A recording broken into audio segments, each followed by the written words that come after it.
دل سے سوالات پوچھنا شروع کر دو. محرم کا مہینہ چل رہا ہے نا, بدعتی لوگ کیا بولتے ہیں, ابھی ربیع الاول آئے گا تو پھر اس میں نئی نئی چیزیں شروع ہو جائیں گی. تو بدعتی لوگ اکثر ایک فلسفہ پیش کر رہے ہیں کہ ہم اچھا ہی کر رہے ہیں نا, کسی کی یاد میں رو رہے ہیں یا نبی کی یاد میں حلوے کھا رہے ہیں. تو بدعت کی دو قسمیں, ایک بدعت حسنہ, بدعت سیئہ, ایک اچھی بدعت ایک بری بدعت. ہم کہتے ہیں اذان سے پہلے ہم صلاۃ والسلام پڑھتے ہیں, درود ہی پڑھ رہے ہیں نا, کسی کو برا بلا تھوڑی کہہ رہے ہیں. تو اچھی بدعت اور بری بدعت. تو بجائے جواب دینے کے نا آپ یہ کہا کرو پھر دو چار اور لگا دو اس کے آگے. جب آپ اذان ختم کرتے ہو لا الہ الا اللہ پہ, تو لا الہ الا اللہ کے بعد محمد رسول اللہ بھی بول دو. کیا خیال ہے؟ اذان میں 4 دفعہ ہے نا, اللہ اکبر اللہ اکبر اللہ اکبر اللہ اکبر, 8 دفعہ کر دو. نہیں یہ بات سمجھ میں, کوئی برا بلا تھوڑی کہہ رہا ہے, اللہ کی کبریائی تھوڑا, بلکہ اذان ہی 6 دفعہ دے دیا کرو. کوئی دینے دے گا؟ خود جو لوگ صلاۃ والسلام پڑھتے ہیں ان کی مسجد میں بھی کوئی نہیں دینے دے گا. بولے گا بھائی یہ کیا لے کر آیا ہے؟ تو کہیں جو آپ جب صلاۃ والسلام لے آئے تو ہم نے اللہ اکبر بھی لے آئے. وہ ایک 2 پھینکو بیٹھے ہوئے تھے نا, ایک نے کہا میرے دادا کا استبل اتنا بڑا تھا کہ اس میں گھوڑا پورے سال بھاگتا رہتا, استبل ختم نہیں ہوتا. اس نے کہا اچھا بھائی. اس نے کہا میرے دادا کے پاس اتنی بڑی لاٹھی تھی کہ یہیں سے بیٹھ کے ستاروں کو ایڈجسٹ کرتے رہتے تھے کہ یہ والا ستارہ تھوڑا وہاں چلا جائے. تو اس نے کہا بھائی تو جھوٹ بول رہا ہے. کیوں جھوٹ کیوں بول رہا ہوں؟ کہہ رہے اتنی بڑی لاٹھی وہ رکھتے کہاں تھے وہ؟ اس نے کہا تیرے دادا کے استبل میں رکھتے تھے وہ, تیرے دادا کے. تو آپ پوچھ لیں بھائی گرین چینل والوں سے کہ یہ آپ نے اذان سے پہلے اناؤنسمنٹ کے ساتھ صلاۃ والسلام جو شروع کیا ہے اس کی کیا دلیل ہے؟ تو وہ وہی جواب دیتے ہیں کہ یہ کوئی بری چیز تو نہیں ہے نا. تو پھر ایک مسجد بنائیں, اس میں 4 دفعہ اللہ اکبر کے بجائے 8 دفعہ, اور اذان ختم ہو رہی ہے لا الہ الا اللہ پہ آپ ختم کریں لا الہ الا اللہ محمد الرسول اللہ. تو جس دلیل سے آپ اس کو روکیں گے کہ یہ غلط ہے, اسی دلیل سے ہم صلاۃ والسلام کو بھی روکیں گے. بھائی اذان میں ایڈیشن مت کرو. ایک کمپلیٹ اذان ہمیں دی گئی ہے, اس میں اضافہ نہ کمی ہوگی نہ اس میں اضافہ ہوگا. محرم کو رونے کا مہینہ قرار دے دیا ہے. حضرت حسین پہ ظلم ہوا تھا, ہم مانتے ہیں اس کائنات میں بدترین ظلم ہوا ہے سیدنا حسین ابن علی رضی اللہ عنہ پر, لیکن اس ظلم میں آپ شرعی حدود کو کراس نہیں کر سکتے. آپ کو کرنا وہی ہے جو اللہ رسول کا حکم ہے.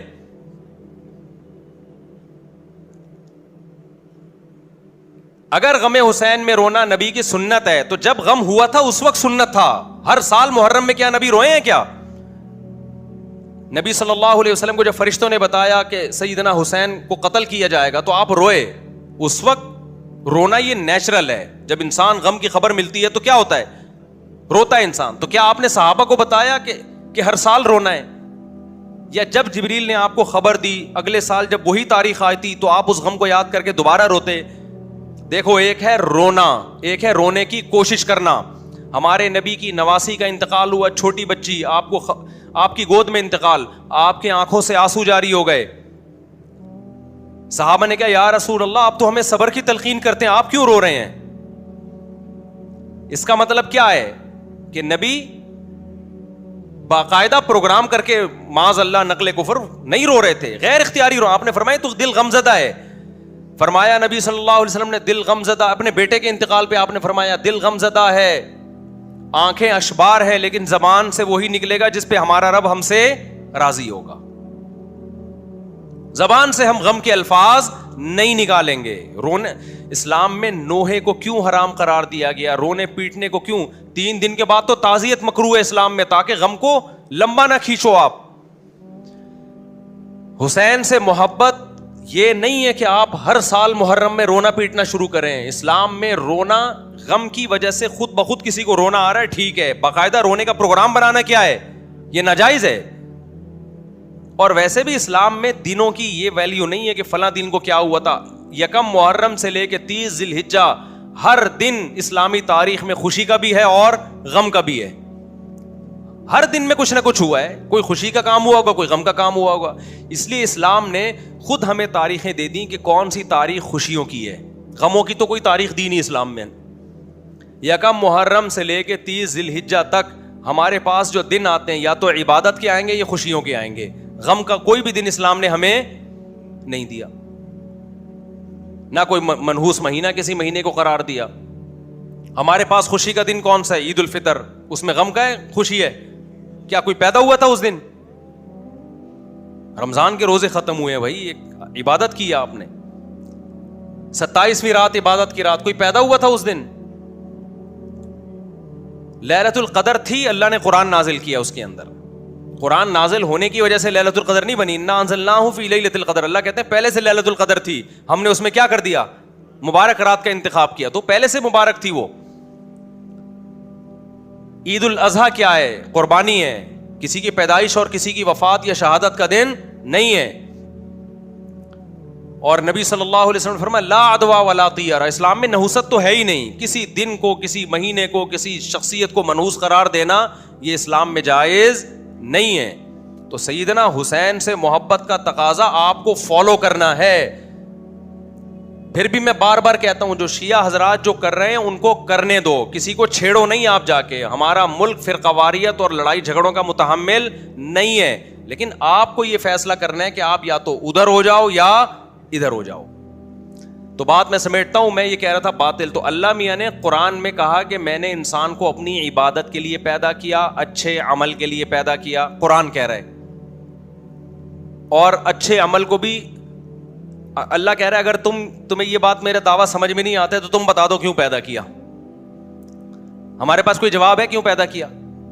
ہم نے ہٹ دھرمی یہ کی کہ ہم نے انکار کر دیا کہ خدا نے پیدا کی. ہم نے کہا یہ کائنات خود بخود بنی ہے, یہ کائنات نظریے پیش کر دی ہم نے. یعنی اتنی بڑی ہٹ دھرمی کہ اللہ بار بار جو کہہ رہا ہے کہ یہ کائنات میں نے بنائی ہے, سب مانتے تھے ہاں جی اللہ نے بنائی ہے, تو اللہ کہتے ہیں میں نے تو اس لیے بنائی, تم بتاؤ کیوں بنائی. اب ہمیں جواب نہیں ملا تو ہم نے کیا کہا یہ تو بندر سے پیدا ہو گئے ہم لوگ. ایک صاحب ابھی 1-2 دن پہلے ملے, وہی اسی ڈاروین کی نا فضول قسم کی باتیں. میں نے ان سے کہا مجھے ایک بات بتاؤ, یہ انڈا جو ہے 21 دن میں چوزا بن جاتا ہے, اس کو تو کروڑوں سال میں بننا چاہیے تھا. ابے کیا ہو گیا؟ آپ کہہ رہے ہو نا انسان کروڑوں سال میں ایسا بنا ہے, یہ بہت بڑا جھوٹ ہے, الو بنایا جا رہا ہے. ہم 9 مہینے میں بنے ایسے ماں کے پیٹ میں, کروڑوں اربوں سال میں نہیں بنے. ڈارون کا نظریہ تو یہیں ٹھس ہو جاتا ہے.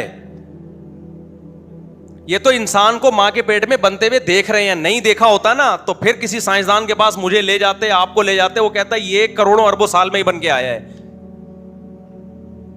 یہ 9 مہینے میں یہ سب کچھ کلاکاریاں ہو رہی ہیں. ابھی بھی آپ ہماری 6 مرغیاں بیٹھی ہوئی انڈوں پہ, آپ جا کے دیکھ لو. 21 دن کے اندر, یہ کروڑوں سال کا ارتقا نہیں ہے. 21 آپ انڈا توڑو, زردی اور سفیدی کے علاوہ کچھ بھی نہیں ہے, نہ چونچ ہے, نہ اس میں پوٹا ہے, نہ اس میں دل ہے, نہ اس میں سوچنے کا دماغ ہے, کوئی احساس نہیں ہے. 21 دن اس کو ہیٹ ملتی ہے, اور 21 دن کے اندر ایسا چوزا پیدا ہو جاتا ہے اپنی ماں سے محبت کرنے والا. ہم جب چوزوں کو الگ کرتے ہیں نا مرغی سے, ایسا پاگلوں کی طرح بھاگتے ہیں اس کے پیچھے. یہ کیا قدرت کی کلاکاریاں ہیں بھائی. 21 دن کے اندر دماغ بھی بن گیا, محبت کے جذبات بھی ہو گئے. مرغی کی حالت دیکھو, ایسی محبت کرنے لگتی ہے, چیل سے لڑنا شروع کر دیتی ہے, اپنے سے طاقتور سے لڑنا شروع کر دیتی ہے. یہ جذبات بھی ارتقاء کے نتیجے میں پیدا ہوئے ہیں. 9 مہینے کے اندر انسان کے پیٹ میں, ماں کے پیٹ میں انسان تیار ہوتا ہے 9 مہینے کے اندر. یہ کروڑوں سال کی کاروائی نہیں ہے. اور پیدا ہوتے ہی ماں کی چھاتیوں میں دودھ 2 گھنٹے کے اندر آ جاتا ہے. یہ کروڑوں سال میں ہوا ہے کیا؟ کیا کلاکاریاں بھائی. جو روٹی کھا رہی تھی اس سے بچے کی آنکھ, ناک, کان, دل, دماغ, جگر بن رہے تھے, بلڈ بن رہا تھا. ادھر بچہ پیدا ہوا, دودھ بننا. دودھ اور بلڈ کو دیکھو ایک دوسرے کے بالکل اپوزٹ ہیں. 1 گھنٹے کے اندر دودھ بننا شروع, 1 گھنٹے کے, اس سے بھی کم میں. ادھر پیدا ہوا, ادھر دودھ. کیا مینجمنٹ ہے بھائی. یہ فطرت نے اپنے آپ کو ڈیزائن کیا اتنا خوبصورت انداز سے کہ ادھر بچہ آئے گا اور ماں کی چھاتیوں میں دودھ پیدا ہو گیا. اور بچے کو کچھ نہیں پتا, لیکن دماغ کروڑوں سال میں نا ارتقا کرتے کرتے اتنا سمجھدار ہو گیا کہ مجھے پتا ہے دودھ کہاں سے ملے گا, حلق میں کہاں سے اترے گا. کھربوں سال میں بھی ایسا نہیں ہو سکتا. اور یہ دماغ تو بنا ہی نہیں کروڑوں سال. ابھی ایک پاکستانی ڈاکٹر کی میں سن رہا تھا یوٹیوب پہ, وہ دماغی امراض کے ڈاکٹر تھے.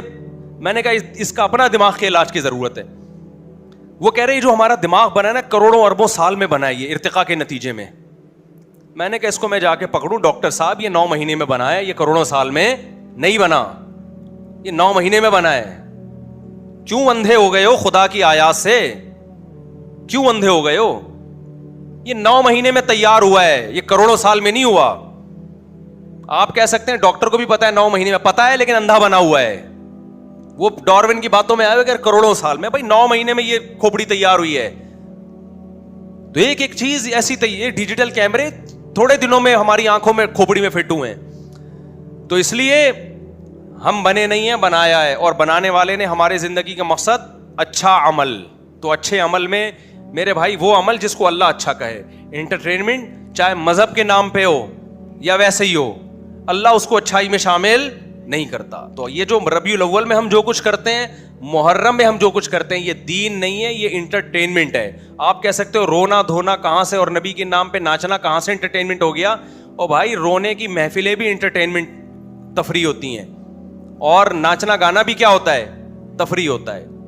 تو یہ اللہ تعالیٰ کو تنہائی کی عبادت پسند ہے. کسی نے اللہ کو خوش کرنا ہے، راتوں کو تہجد پڑھے. قرآن میں جو نیک لوگوں کی اللہ نے صفات بیان کی ہے، صدقات و خیرات کرتے ہیں، راتوں کو اٹھ کے اللہ کو پکارتے ہیں، نمازیں قائم کرتے ہیں، روزے رکھتے ہیں، التائبون العابدون الحامدون السائحون، روزے رکھتے ہیں، یہ جو ماں باپ کی اطاعت کرتے ہیں، رشتہ داری جوڑتے ہیں، یہ چیزیں ہیں جن کے بارے میں ہم سے سوال ہوگا. اس کے علاوہ جو کچھ ہم مذہب کے نام پہ کر رہے ہیں اس کا اللہ ذمہ دار نہیں ہے، بلکہ اس کے بارے میں قرآن کی آیت الذین ضل سعیہم فی الحیات الدنیا، اللہ کہتے ہیں کچھ ایسے لوگ ہوں گے جن کی کوششیں دنیا میں بیکار جائیں گی اور وہ سمجھ رہے ہیں کہ ہم نیک عمل کر رہے ہیں. آپ اپنے آپ کو پیٹ رہے ہو، اپنا خون بہا رہے ہو، انگاروں پہ چل رہے ہو، آپ نبی کے نام پہ ربیع الاول میں جلوس نکال رہے ہو، روڈ بلاک کر رہے ہو. ایک طرف مذہب آپ کو کہہ رہا ہے، نبی نے فرمایا جس نے راستے سے کانٹا نہیں ہٹایا نا وہ ایمان کے آخری درجے پہ بھی نہیں ہے. اور آپ راستے میں پورے جلوس لا کے 4 گھنٹے ٹریفک جام کر رہے ہو. آپ کتنے لوگوں کی میتیں ہو جاتی ہیں بیچ میں،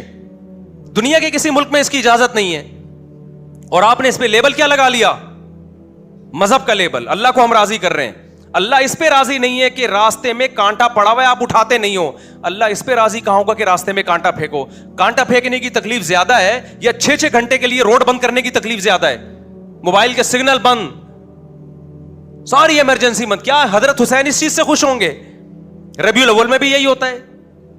پھر بھی میں کہتا ہوں آپ کسی پہ طنز نہ کریں، جا کے چھیڑیں نہیں، جو کر رہا ہے اس کو کرنے دیں، لیکن اپنے ایمان کی تو حفاظت کرو میرے بھائی. آپ تو سمجھو کہ یہ چیزیں مذہب میں شامل نہیں ہیں، یہ ہمارے مذہب کا حصہ نہیں ہے. مذہب کا حصہ جو ہے وہ قرآن نے بیان کر دیا. جو قرآن میں جنتیوں کی صفات ہیں وہ اللہ نے بیان کر دی. یتیم کا مال نہیں کھاتے، وراثت دیتے ہیں، معاہدوں کی خلاف ورزی نہیں کرتے، نمازوں کو قائم کرتے ہیں، ماں باپ کے ساتھ حسن سلوک کرتے ہیں، رشتہ داری جوڑتے ہیں، سود سے بچتے ہیں. یہ ساری اہل جنت کی اللہ نے صفات بیان کی ہے. اس کے علاوہ کوئی بھی چیز آپ مذہب میں داخل کرتے ہو وہ آپ کی طرف سے ایڈیشن ہے. خدا اور اسلام اس کا ذمہ دار نہیں.